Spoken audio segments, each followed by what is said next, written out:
नमो नमः। विवेकानंद केंद्र कन्याकुमारी आणि विवेकानंद प्रबोधिनी मुंबई यांच्याद्वारे आयोजित स्वतंत्र भारत 75 या व्याख्यानमालेतील आजचा आपला विषय आहे संस्कृताभ्यास एक नादसाधना। सर्वप्रथम या व्याख्यानमालेसाठी निमंत्रित केल्याबद्दल मी आयोजकांचे आभार मानतो आणि सुरुवात करतो। संस्कृतं ये प्रशंसन्ति संस्कृतिं स्वदेशं ये च शंसन्ति धन्यं जीवन्ति ते नराः। कोणतीही भाषा ही त्या त्या प्रदेशाची संस्कृती असते आणि कोणत्याही संस्कृतीचं मूळ म्हणजे ती भाषा असते। आणि जसे आपल्या पूर्वजांचे गुणदोष हे जीन्सच्या माध्यमातून आपल्या रक्तात येतात, त्याचप्रमाणे भाषेचं आणि संस्कृतीचं सुद्धा असतं। त्या भाषेचं आणि त्या संस्कृतीचं बीज सुद्धा अशाच प्रकारे आपल्यापर्यंत जीन्सच्या माध्यमातून येतं। आणि संस्कृत ही तर आपल्या संस्कृतीशी संलग्नच आहे। आपली भारतीयांची आद्य भाषा आहे संस्कृत आणि त्यामुळे ती आपल्या रक्तात आहेच। कमतरता आहे ती फक्त आपण त्या बीजाला विकसित होण्यासाठी वाव किती आणि कसा देतो याची। आत्ता जे सुभाषित आपण बघितलं त्या सुभाषितातही म्हटलंय की जे संस्कृती आणि स्वदेशाची प्रशंसना करतात ते खऱ्या दृष्टीने जीवन जगतात। आता इथे प्रशंसना ह्या शब्दाचा अर्थ सामान्यतः आपण स्तुती असाच घेतो, पण इथे काहीतरी वेगळा अर्थ अपेक्षित असावा असं मला वाटतं। प्रशंसा ह्या शब्दाचा एक अर्थ स्तुती असाही होतो, पण याचा दुसरा अर्थ मूल्यमापन असाही आहे। म्हणजेच एखादी गोष्ट किती योग्य आहे वा अयोग्य आहे, त्या गोष्टीचं महत्त्व काय आहे हे जाणून मग तिची जी स्तुती केली जाते तिला आपण प्रशंसा असं म्हणू शकतो। बरं, एखाद्याची आपण स्तुती करतो त्यावेळेला त्या व्यक्तीला छान वाटतं, बरं वाटतं, पण एखाद्याची खरी प्रशंसा केली जाते त्यावेळेला ती त्याला उपकारक ठरते, त्याला उत्तेजना किंवा प्रेरणादायक अशी ठरते, कारण तिच्यामध्ये मूल्यमापन सुद्धा असतं आणि त्यामुळे प्रशंसेचा दुसरा भावार्थ उत्तेजना किंवा प्रेरणा देणं असाही होतो। म्हणजेच आता ह्या श्लोकाचा जर का अर्थ लावायचा झाला तर संस्कृती आणि स्वदेशाची प्रशंसा जे करतात म्हणजे त्यांचं योग्य मूल्यमापन करतात आणि त्यांना बढावा देतात, उत्तेजना देतात, उत्तेजनादायक कार्य असं करतात, ते लोक धन्य आहेत असा याचा गर्भितार्थ असावा असं मला वाटतं। आपला विषय आहे संस्कृताभ्यास एक नादसाधना। तर आपण सुरुवात करूया संस्कृत हे नाव आणि त्याच्या अर्थापासून। संस्कृतम ह्यात दोन शब्द आपल्याला दिसत आहेत, सम अधिक कृतम। सम किंवा सम्यक ह्याचा अर्थ होतो एकत्रितपणे, पूर्णतः, सगळ्या बाजूंनी मिळून, योग्य प्रकारे, व्यवस्थित, छान असा साधारण सम किंवा सम्यक याचा अर्थ होतो। कृतम म्हणजे केलेलं। मग हे दोन शब्द जोडले तर त्याचा अर्थ होईल सर्व बाजूंनी केलेली म्हणजे घडवलेली किंवा वेल प्रोसेस्ड, वेल कल्चर्ड, वेल डेव्हलप्ड अशी ही भाषा आहे हे हिच्या नावावरून दिसतं। मग कोणकोणत्या बाबतीत ती संस्कृत आहे किंवा संस्कारित आहे, तर यातील पहिला बिंदू आहे जो आपल्या विषयाशी संलग्न आहे आणि अत्यंत महत्त्वाचाही आहे, तो म्हणजे उच्चारण। ह्या बिंदूविषयी अधिक बोलण्यापूर्वी आपण अन्य बिंदूंनाही स्पर्श करणार आहोत. दुसरा बिंदू आहे व्याकरण. व्याकरण दृष्ट्याही ही भाषा संस्कृत आहे. आणि ह्याचं कारण म्हणजे वाक्यात एखाद्या शब्दाचा जो अर्थ अपेक्षित असेल त्याप्रमाणेच त्याचं रूप संस्कृतमध्ये केलं जातं, जी पद्धती इतर भाषांमध्ये आपल्याला सहसा सापडत नाही. इंग्रजीचं उदाहरण घेऊया. राम किल्स रावण. आता ह्या वाक्यामध्ये राम सुरुवातीला आहे आणि रावण शेवटी आहे, त्यामुळे आपल्याला बोध होतो की कोण कोणाला मारताय. पण तेच जर का शब्दांची जागा बदलली तर राम रावण किल्स याचा अर्थ लागत नाही.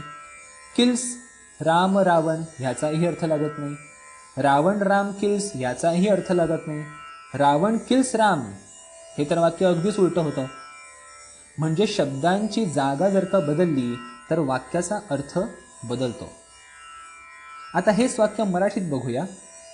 राम रावणाला मारतो. मारतो राम रावणाला. रावणाला राम मारतो. राम मारतो रावणाला. मारतो रावणाला राम. आता ह्या वाक्यामध्ये आपण शब्दांची जागा कितीही जरी बदलली तरीही आपल्याला वाक्याचा जो अर्थ अपेक्षित आहे तोच कळतो. तर ह्याचं कारण काय? रावणाला ह्या शब्दातील ला वरून आपण ओळखतो की कोण कोणाला मारताय. दुसरं वाक्य घेऊया. आता माझ्यासमोर झाडावर पक्षी बसलाय, तर मी काय बघतोय? मी तो पक्षी बघतोय. वाक्य काय केलं? मी तो पक्षी बघतोय. आता ह्यातला जर का मी शब्द काढून टाकला, तो पक्षी बघतोय, ह्या वाक्यावरनं काय कळतं की तो पक्षी काहीतरी बघतोय असाही याचा अर्थ होऊ शकतो. म्हणजे आपण जे मूळ वाक्य केलं मी तो पक्षी बघतोय, ह्याऐवजी योग्य वाक्य काय करायला हवं? मी त्या पक्ष्याला बघतोय. पण आपण म्हणतो काय? आपण कधी म्हणतो तो पक्षी बघतोय आणि आपण कधी म्हणतो मी त्या पक्ष्याला बघतोय. म्हणजेच आपण कधी कधी योग्य प्रत्यय वापरतो किंवा प्रत्यय वापरतही नाही. आणखी एक वाक्य बघूया. मी फळ खातो. या ठिकाणी आपण असं कधी म्हणत नाही की मी फळाला खातो. पण तेच जर का एखादा प्राणी दुसऱ्या प्राण्याला खात असेल, जसं सिंह हरणाला खात असेल, तर आपण असं म्हणत नाही की सिंह हरिण खातो. आपण सिंह हरणाला खातो असंच म्हणतो. म्हणजेच इतर भाषांमध्ये आपण कधी कधी योग्य प्रत्यय वापरतो, कधी नाही वापरत. पण संस्कृतमध्ये मात्र प्रत्येक शब्दाला योग्य तो प्रत्यय जोडलाच जातो आणि त्यामुळे त्या वाक्यामध्ये किंवा श्लोकामध्ये तो विशिष्ट शब्द कुठल्याही जागी असला तरी त्यामुळे वाक्याचा अर्थ बदलत नाही. वाक्याचा जो अर्थ अपेक्षित आहे तोच आपल्यापर्यंत पोहोचतो, तोच आपल्याला कळतो. तर हे झालं व्याकरणाबद्दल. तिसरा बिंदू आहे ज्ञान. ज्ञानदृष्ट्याही संस्कृत किती समृद्ध आहे हे आपल्याला संस्कृत ग्रंथ बघितल्यावर लक्षात येतं. संस्कृत ग्रंथ म्हणजे ज्ञानाचा खजिनाच आहेत.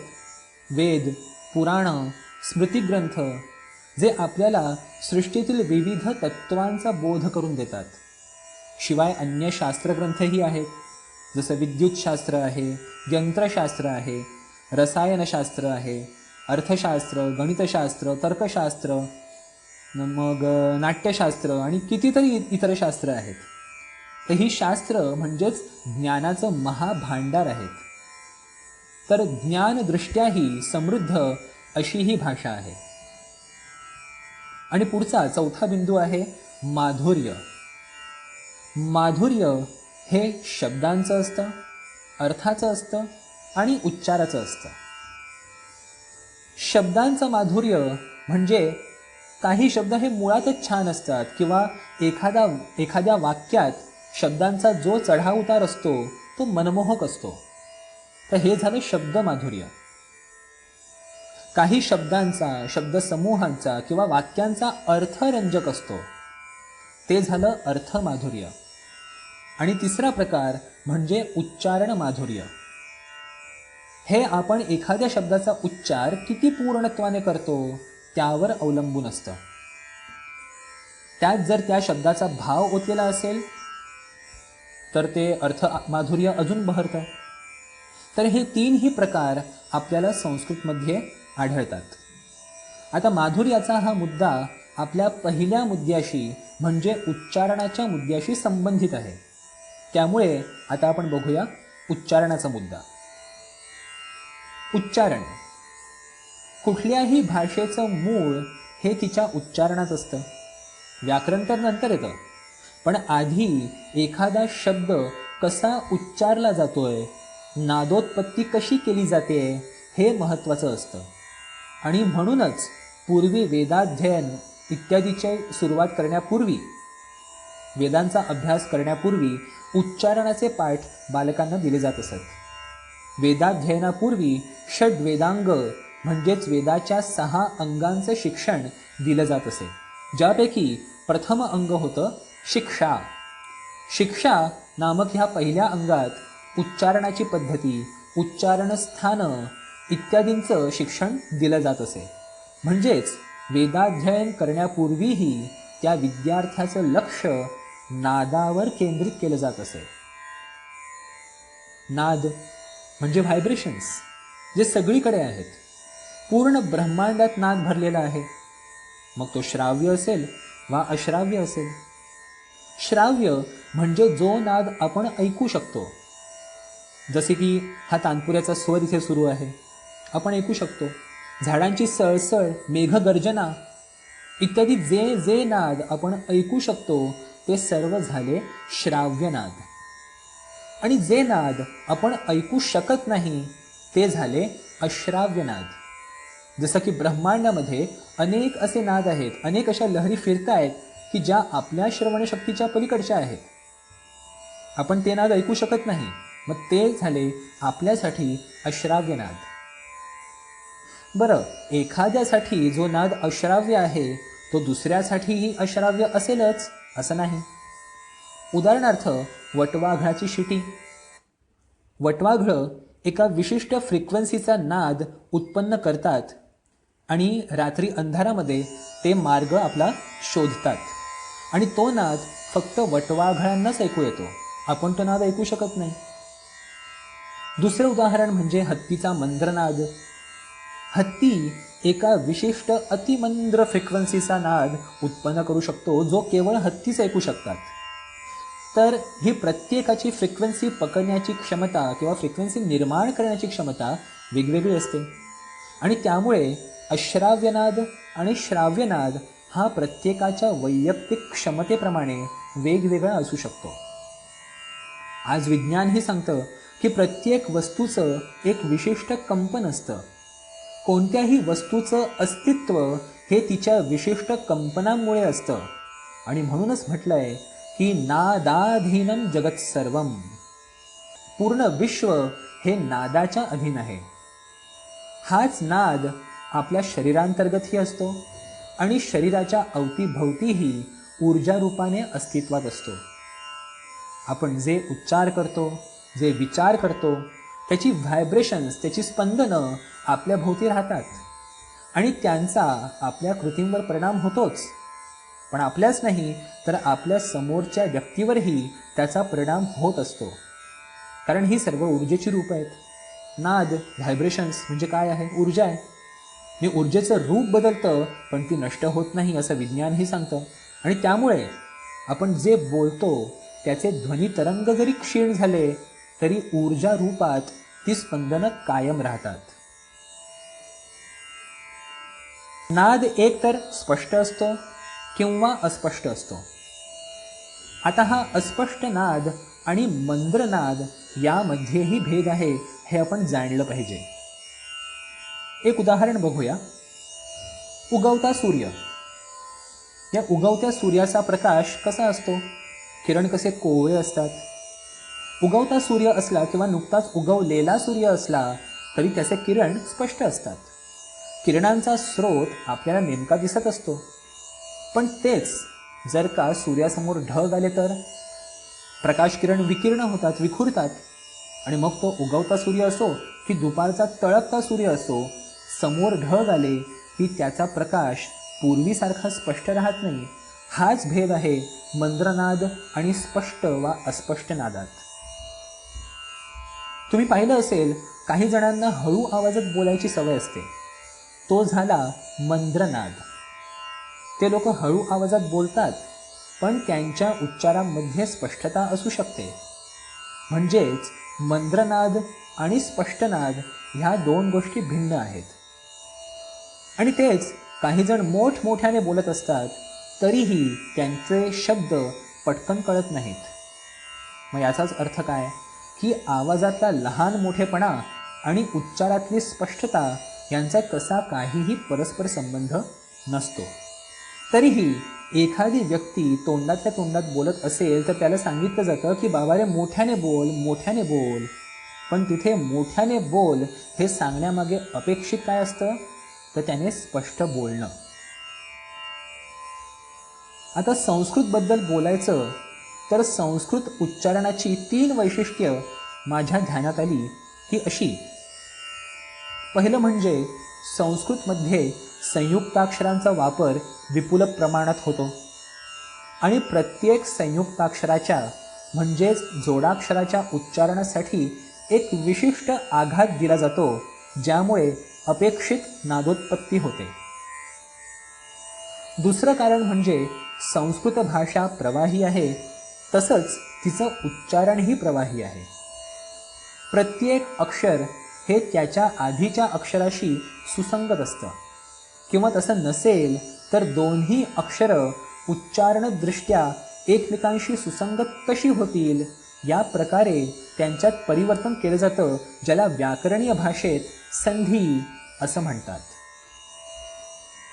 आणि तिसरं कारण म्हणजे अकार. हिंदी किंवा मराठीमध्ये अनेक शब्द संस्कृतमधून आलेले आहेत. जोडाक्षरांनी युक्त असे शब्दसुद्धा आहेत. आता आपण तितक्या जोरकसपणे मराठी किंवा हिंदीत संयुक्ताक्षरांचा उच्चार करत नाही जितका संस्कृतमध्ये केला जातो, पण ते आहेत. पण अकार हे मात्र संस्कृतचं वैशिष्ट्य आहे. अन्य भाषांमध्ये बोलताना आपण अकार लुप्त करतो. आता हेच वाक्य बघा, बोलताना आपण अकार गाळतो. बोलताना, इकडे लिहिताना बोलताना सगळी अक्षरं पूर्ण लिहिली आहेत. आपण पूर्ण लिहिलंय, अकार पूर्ण लिहिलंय, गाळतो पूर्ण लिहिलंय. पण त्यातली आपण प्रत्यक्ष बोलताना पहिल्या शब्दातला ल गाळला, म्हणजे लकारामध्ये अकाराचा आपण उच्चार केला नाही. आपण ल लिहिलेला आहे, पण बोलताना ल एवढाच उच्चार केला. बोलताना आपण प आणि ण या दोन्ही ठिकाणी अकार आहे, पण आपण फक्त प चा आकार उच्चारतो, ण चा आकार लुप्त करतो. आपण न म्हणता आपण असा उच्चार करतो. तिसऱ्या अकार असा उच्चार न करता अकार र चा अर्धा उच्चार करतो. आणि शेवटच्या शब्दात गाळतो, गाळतो असं आपण म्हणत नाही. आपण काय म्हणतो, गाळतो, म्हणजे ळ ह्या अक्षरातला अकार आपण लुप्त केला. तर ही सर्व अक्षरं लिहिली आहेत पूर्ण, पण आपण त्यांचे उच्चार अकाररहित करतो. पण संस्कृतमध्ये मात्र प्रत्येक लिहिलेल्या म्हणजे प्रत्येक पूर्ण लिहिलेल्या अक्षराचा उच्चार पूर्णच केला जातो. आणि हे संस्कृतचं अत्यंत महत्त्वाचं वैशिष्ट्य आहे असं मला वाटतं. आता हा अकार इतका महत्त्वाचा का आहे ते बघूया. आपल्यापैकी बरेच जण दिवसभरात वेगवेगळ्या वेळेस वेगवेगळी स्तोत्र म्हणतात. काही जण सकाळी स्नानादी कर्म आटपून मग म्हणतात, काही संध्याकाळी दिवे लागण्याच्या वेळेस म्हणत असतील, काही जण कधीही त्यांना वाटेल आठवेल त्यावेळेस किंवा प्रवास करताना किंवा जसा वेळ मिळेल तसं म्हणत असतील. पण अनेकांना असा अनुभव आलेला असेल की आपण जेव्हा एखादं स्तोत्र म्हणतो, त्याचा व्यवस्थित उच्चार करतो, तेव्हा भलेही त्याचा अर्थ कळला नसेल तरी त्या व्यक्तीला प्रसन्न वाटतं, शांतता आणि समाधानाचा भाव त्याच्यात येतो, सकारात्मक वाटतं, एनर्जेटिक वाटतं. ह्याचं कारण काय असावं हे आपण बघूया. मला यात जाणवत आहेत ते 2 बिंदू. एक तर कॉन्सन्ट्रेशन, एकाग्रता, आपण स्तोत्र म्हणत असताना किंवा पोथी वाचत असताना त्यावर लक्ष आपलं केंद्रित होतं. लक्ष केंद्रित होतं म्हणा किंवा केंद्रित करावं लागतं म्हणा. याचं कारण एकतर भावना ही असते की आपण देवाचं काहीतरी करतो, मग ते व्यवस्थित झालं पाहिजे. आणि दुसरं म्हणजे मी याआधी सांगितल्याप्रमाणे संस्कृतमध्ये संयुक्ताक्षरांचा म्हणजे जोडाक्षरांचा वापर बराच असतो आणि त्यांचा नीट लक्षपूर्वक उच्चार न केल्यास कधी कधी ती अक्षरं निसटण्याची शक्यता असते. कारण कोणतंही असेल, पण तिथे आपलं ध्यान एकाग्र होतं हे महत्त्वाचं. आणि ह्या एकाग्रतेमुळे सुद्धा मनात शांततेचा, प्रसन्नतेचा भाव येतो. दुसरा बिंदू यात मला वाटतो तो म्हणजे अकार. आता अकार हा बिंदू मगाचपासून परत परत समोर येतोय. तर अकार हा किती महत्त्वपूर्ण आहे हे आपण बघूया. कोणत्याही भाषेची वर्णमाला ही अकारापासून सुरू होते. संस्कृत, मराठी, हिंदी आणि अन्य भारतीय भाषांमध्ये अ, आ, ई अशी सुरुवात असते. इंग्रजीत ABCD ने सुरुवात होते. हा ए म्हणजेच अकार. किंवा जर्मनमध्ये आ बेत सेडेने सुरुवात होते. आ हे अकाराचंच दीर्घरूप. पर्शियन, अरेबिक किंवा उर्दू या वर्णमालांची सुरुवात अलिफ बे पे ते टे सेने होते आणि त्यावरूनच इंग्रजीत अल्फाबेट हा शब्द आलाय. तर यातही सुरुवातीला येतो तो अलिफ म्हणजेच अकार. तर अकाराचं महत्त्व हे बहुतेक सगळ्या भाषांमध्ये आहे. ओंकाराचं आपल्यासाठी एक वेगळं महत्त्व असतं. ओंकारं बिंदुसंयुक्तं नित्यं ध्यायन्ति योगिनः कामदं मोक्षदं चैव ओंकाराय नमो नमः. ओंकाराय नमो नमः. या ओंकाराचं ध्यान योगीजन नेहमी करत असतात, जो कसा आहे कामद नि मोक्षद. काम म्हणजे इच्छा, कामना. द म्हणजे देणारा, मग तो इच्छा पूर्तीही करवतो आणि मोक्षद आहे म्हणजे मोक्षसुद्धा देतो. मोक्ष म्हणजे त्या इच्छांपासून मुक्तता. तर ते इच्छा पूर्तीही करवतो आणि त्यांच्यापासून मुक्ततासुद्धा देतो. अशा या ओंकाराला नमस्कार. ओंकाराय नमो नमः. ओंकार साधना अनेक जण करतात. कशासाठी? तर शारीरिक, मानसिक, बौद्धिक आणि आध्यात्मिक लाभांसाठी आपण ओंकार साधना करतो. भगवद्गीतेतही श्रीकृष्णाने सांगितलंय की ओम इत्येकाक्षरं ब्रह्म. याचा अर्थ असा होतो की ओम हे एक अक्षर ब्रह्मस्वरूप आहे. आता इथे सगळी मेघ या ब्रह्म ह्या शब्दात आहे. ब्रह्म या शब्दाचा सामान्यतः आपण अर्थ घेतो तो ईश्वर. पण ब्रह्म म्हणजे ईश्वर का? तर ब्रह्म शब्दात बृह हा धातू आहे, ज्याचा अर्थ होतो विस्तार पावणं, पसरणं, व्यापणं, वाढणं. आणि यावरूनच बृहत्संहिता, बृहन्मुंबई इत्यादी शब्द आले आहेत.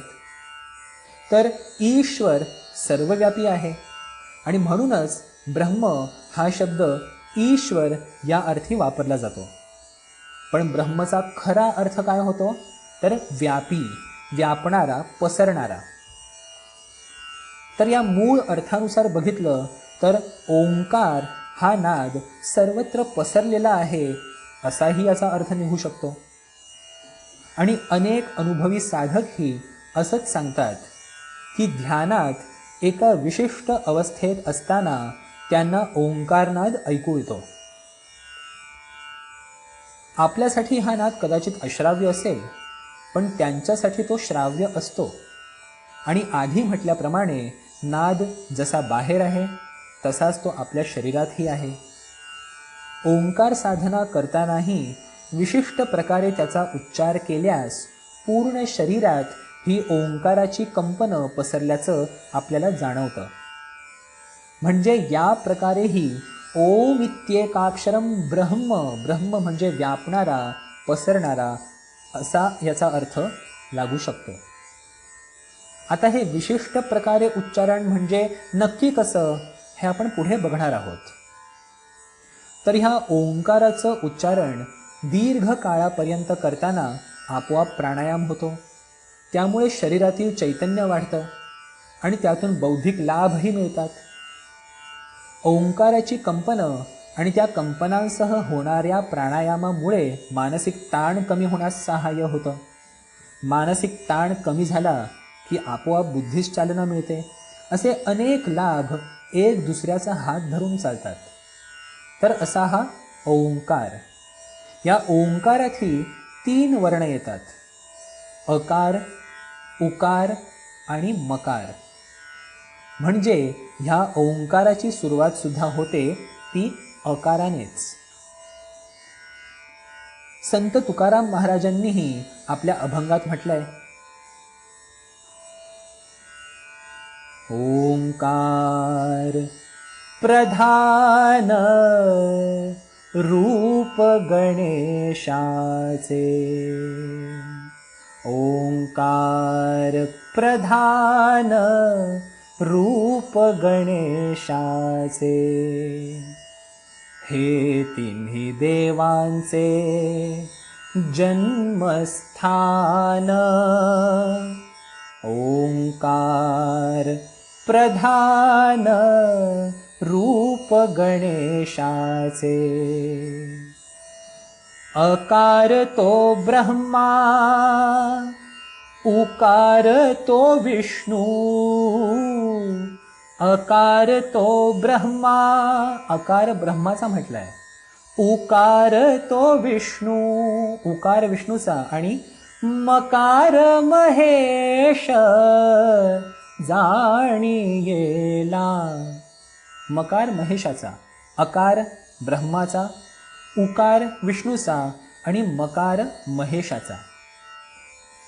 तर हे 3 वर्ण अ, उ, म हे ह्याच त्रिदेवांना का दिले आणि ते ह्याच क्रमाने का दिले असतील? म्हणजे अकार ब्रह्मदेवाचा, उकार विष्णूचा आणि मकार महेशाचा अशाच जोड्या का बनवल्या असतील? दुसरा मुद्दा, अ, उ, म याच क्रमाने त्यांचं उच्चारण का करायचं? उ, म, अ, म, उ, अ किंवा अ, म, उ अशा वेगवेगळ्या क्रमाने का नाही? ह्याविषयी सुद्धा आपण बघूया.